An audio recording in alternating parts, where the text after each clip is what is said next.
Football মানে teamwork, আমরা সবাই এটাই জানি। ব্লু লক কোনো নর্মাল ফুটবল অ্যানিমি না, এটা ইগো নিয়ে। Means you want to be selfish for best. Hello everyone, welcome back to my channel. আজকে আমরা কথা বলবো ব্লু লক অ্যানিমি নিয়ে। এই অ্যানিমি ফুটবলে আছে সাইকোলজিক্যাল, সার্ভাইভাল, সব কিছুই একসাথে। সো শুরু করি। জাপান ফুটবলে একটা সমস্যা আছে, তাদের টিম ভালো কিন্তু ওয়ার্ল্ড ক্লাস স্ট্রাইকার নেই। এই প্রবলেম সলভ করতে আসে ইগো শিনপাঞ্চি। নামে ইগো, বুঝতে পারছেন লোকটা কেমন হবে। আর প্ল্যান তো আরও বেশি ডেঞ্জারাস। 300 জন স্ট্রাইকার, আর শেষে থাকবে শুধু একজন যে হবে best striker of the team of Japan football. Normal football বলে পাস করো, সাপোর্ট করো, কিন্তু ব্লু লক বলে গোল না করলে তুমি নাথিং। এখানে স্ট্রাইকার মানেই মেইন ক্যারেক্টার, নিজের চান্স নিজেই ক্রিয়েট করতে হবে, তা না হলে গোল পাবে না, আর গোল না পেলে স্ট্রাইকার হতে পারবে না, যা ব্লু লককে আরও ক্রেজি করে তোলে। ব্লু লক শুধু ফুটবল না, এটা প্রেশার টেস্ট। একটা ম্যাচ, একটা মিস্টেক, আর ড্রিম শেষ।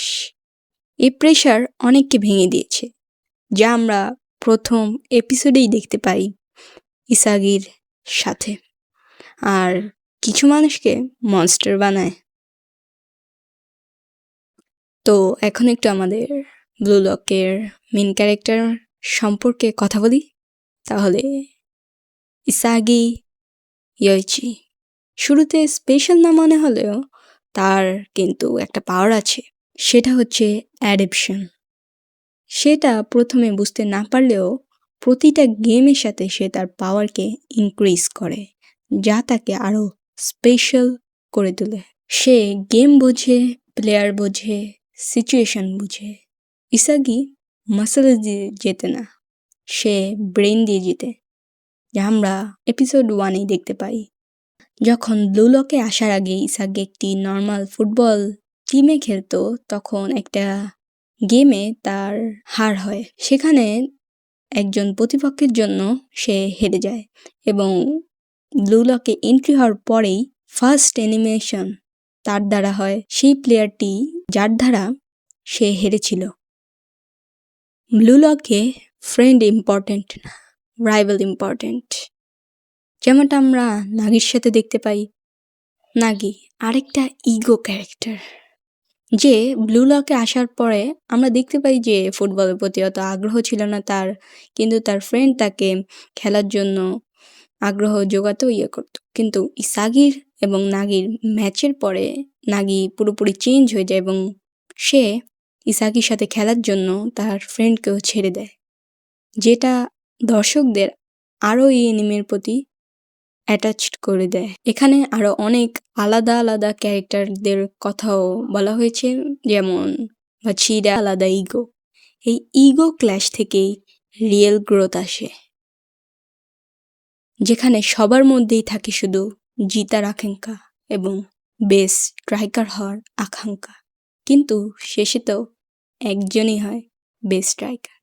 তো ক্যারেক্টার নিয়ে তো অনেক কথা বললাম, এখন একটু রিয়ালিটিতে আসি। ব্লু লক এটা কি রিয়েল ফুটবল? প্রশ্ন আসতেই পারে, কিন্তু অ্যান্সার হচ্ছে না, পুরোপুরি না। কিন্তু মেসেজটা পাওয়ারফুল। মানে এই ব্লু লকটা থেকে আমরা কি শিখতে পারি? তো একটা লাইনে এটা ব্যাখ্যা করা যায়, নিজের স্বপ্নের জন্য সেলফিশ হতে শিখো, then you will get success, যেটা আমরা ব্লু লকের শেষে খুব স্পষ্টভাবে দেখতে পাই। অ্যান্ড আপনাদের এক্সাইটমেন্ট বাড়ানোর জন্য একটা এক্সট্রা থিঙ্ক, সিজন 2 জাপান ফুটবলের সাথে ব্লু লক ফুটবলের ম্যাচ হয়। সো আপনার ওপিনিয়ন কি? ব্লু লক কি জিনিয়াস নাকি টু মাচ? কমেন্ট করে বলুন। আপনার ফেভারিট ক্যারেক্টারকে, ইসাগি, নাগি নাকি অন্য কেউ? ভিডিও ভালো লাগলে লাইক কমেন্ট শেয়ার। দেখা হবে পরের ভিডিওতে।